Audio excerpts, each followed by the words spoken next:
Mary, still on monitor? Bridging. Everybody clear? Got. Good job. All right, Mercedes, back on to what? Resume CPR and assess the airway. Okay, so real quick, guys, I My know we belly got our really canned hurts. answer, but let's talk about this real quick. Do you think she can maintain that airway right now and responsive? Probably. No. So we are actually going to intubate her. All right, so we're going to stick that tube right between the cords. And probably, if this were to happen, I would, while she was awake. It's not reflective of you guys. I'm just giving you a real life perspective, okay? I probably would have given her some etomidate and succinylcholine and intubated her right away, so the airway doesn't become a problem. Does that make sense? All right, so we've intubated her, and 2 minutes is up. Mercedes, what do you want to check? Check for a pulse. Okay, there is no pulse. What do you No got? pulse. We're still in BFib, so I'd like to shock again. Yes, you would. Bridging. Everybody clear? And check. Good job. What do you want your Resume team to do? CPR, Yes, ma'am. Shock. epi.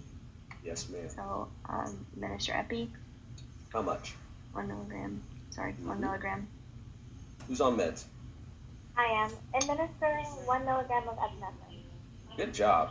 All right, so Mercedes, how often do we give it? Is there a max dose? Every 3 to 5 minutes and no max dose. No, there is not. So 2 minutes of CPR is up. We're gonna check the pulse again. Okay. No pulse. Still have this. What do you want to do with it? Shock. All right. Defibrillate 200 joules.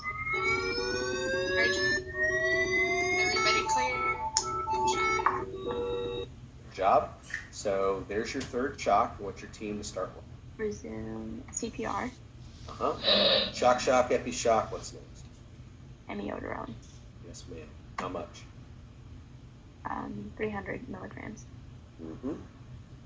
Administering 300 milligrams of amiodarone. Nice job. How much? Resume CPR. 150 more. All righty. 2 minutes is up. What do you want to check? Check for a pulse. All right, there is no pulse, and this is what you got. So what do you have? Asystole. You do. So what do we want to do for this? Administer epi, Okay, and start what? What do you want your team to do? CPR. All right. Administering 1 milligram of epi. Doing all right, Mercedes? All right, just Sorry? making sure. All right, so you do the epi, okay? And we already talked about what was going on. We talked about hypovolemia. But I want you guys to also understand you could have multiple H's and T's going on with this patient. You could have hypoxia, you could have tamponade, you could have tension in the thorax, you got hypovolemia. So don't always get focused on just one either. So you could have multiple things going on here. Alrighty. So Mercedes, 20 more minutes goes by. There is no change in this patient's condition. We've done CPR, we've done everything we possibly could do. And unfortunately, as doctors, sometimes we've got to make a tough call. What would we have to do with her if she kept going and it didn't change and stayed in ACLS? What does that mean? Pronounce the patient dead. Yeah, you would have to pronounce her dead. So that's the toughest thing you got to do as doctors. But do you really want to do that, Mercedes? No. You want to save this girl's life? Yes. All right, let's save this girl's life. All right, Mercedes, third-year med student, you're going to grab a scalpel in the ER. You're like, she ain't going to die today, not on my watch.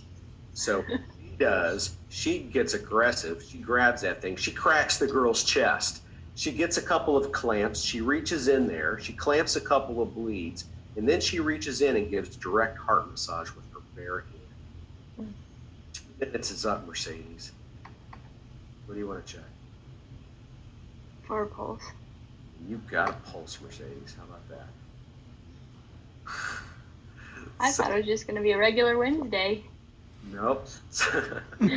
So what do we call this? Return of spontaneous circulation. Good job. So let's